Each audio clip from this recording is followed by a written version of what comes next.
Standing reports. Point of order. Oh. Point of order, I think there's a motion on the floor, and I think Prof's rules of order require us to take that motion now. I don't think there is a motion on the floor. What happened at the last meeting was that we took a vote, which we've now discovered was out of order, and indeed more than out of order, it was illegal. So the vote was not a vote, and the motion has been moved. It's still on the floor. Well, I differ with that interpretation, and I very much hope that we will revote on this motion. I have put it under new business on the Senate agenda, and I put it under new business because, in fact, we are simply going to redo the vote. Well, assuming that there's a motion for it. So I don't think that the motion is still on the floor. That's not Sorry, mine. so I think we differ on this point. I think it's quite an important point because what we did discover was what we didn't know at the last Senate meeting, that it was a violation of the Kansas Open Meetings Act. I haven't read that. I would think that very many of my colleagues haven't read it either, but attention has now been drawn to it. And since attention has been drawn to it, we realize that since the Kansas Open Meeting Act is a part of the Senate Code appended to it, we are bound by that act. Therefore, the vote was not a vote, it was out of order. Therefore, strictly, the motion is still on the floor. The same thing happened with the faculty Senate meeting last time, and we see from the minutes that the unfinished business was taken first. So I think in deference to the rule of law, we really ought to take that vote now. Can you remind me of what it is you're referring to from the faculty Senate meeting? It's in the minutes of the meeting on the 8th of March. And it's the motion, the unfinished business, vote on motion of the floor at the end of the meeting on the 23rd of February. And that came up first. Yeah, well, and I think that's, so the question is, your question is whether this is unfinished business. You believe this is unfinished business. I believe it's unfinished business. I don't believe it's unfinished business. Point of order.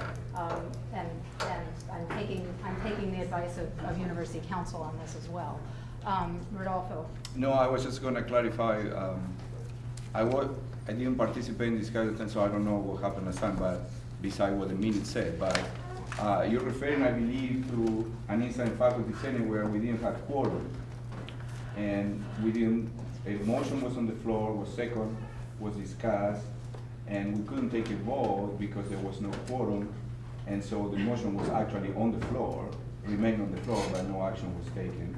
And so at the next meeting, we could continue as unfinished business. Is that what you referred to? Yes, I'm sure you're quite right to say what you just said. And the case is an entirely parallel one, because by taking a vote which was not a vote, you didn't vote, and therefore the motion is still on the floor. Well, the fact is that we took a vote that was a vote, and it is the case that it might be interpreted as a problematic vote. It might not be interpreted as a problematic vote. In the spirit of collegiality, I believe that we should redo this vote. However, I also believe that we should redo it as new business. Well, I think collegiality is quite a proper point to raise, but the overriding consideration is that as a matter of law, we better have, since we now know what the law is. And if it is indeed the case that the law is the law, and I believe it to be the law, that entails that the vote we just took was not a lawful vote. Chris? I have in front of me Senate Bill number 135, Section 1, KSA 2008, Supplement 754318, which speaks exactly to secret ballots in the Kansas Open Meetings Act, which says that no subcommittee, board, etc., which applies to us, shall be open to the public. Groups shall be open to the public, and no binding action by such bodies shall be by secret ballot. The law states that only binding actions are prohibited by secret ballot. And as a result, there's a question as to whether or not our motion was a binding action. Because the legality of such issue is beyond the ken of this body, I recommend that we defer to the interpretation of the chair and just bring it up as new business. It's not a straightforward matter of law. It's not a straightforward matter of Roberts. propose we just move on and bring it up as new business. Well, this is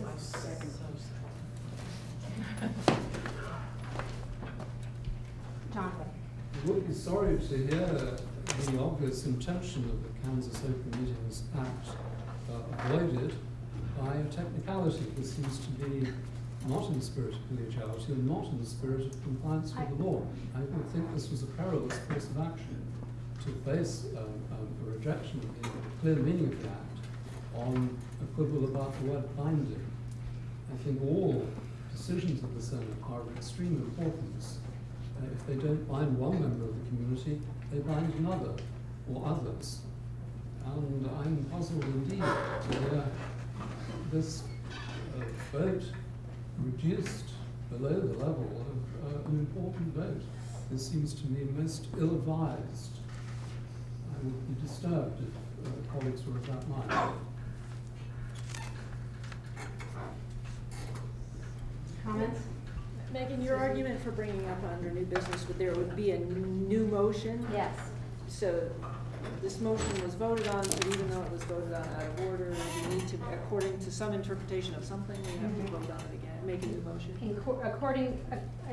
I've been advised by University Council that it's permissible to revote. Mm-hmm. I believe that it is appropriate to revote because this is a matter that several people have brought to my attention, and I think it's the appropriate action.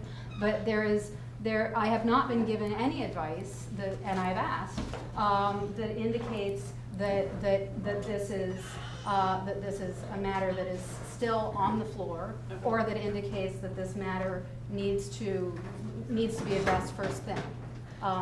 What my intention is to ask under new business for this motion to be restated, and for us to move forward on that basis.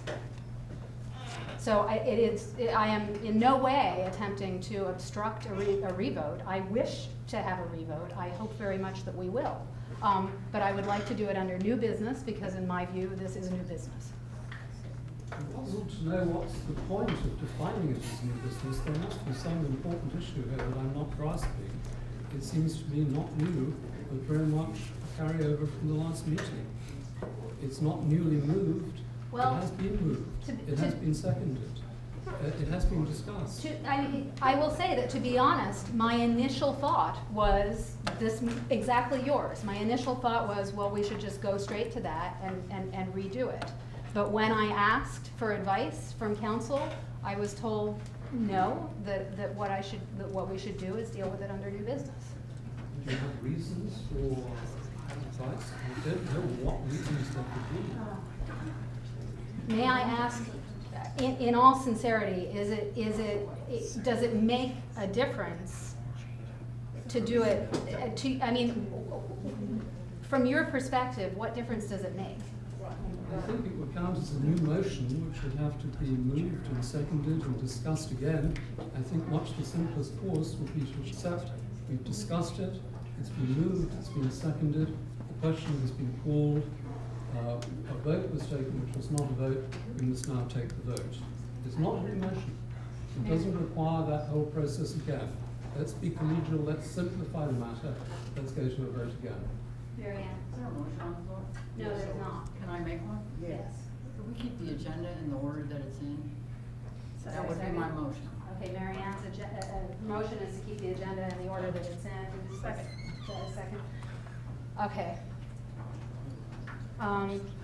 Is there discussion of this motion? Hearing none, let's go to a vote on this motion. All in favor of the motion that we keep the agenda in the order that it's in, please say aye. Aye. All opposed? Please say something. Okay. In that case, we're going to stick with the agenda as it is. We will come to this point under new business. I would like to, I think, forego my right to give a standing report and say that only that, yeah, well, I think I'll just say nothing.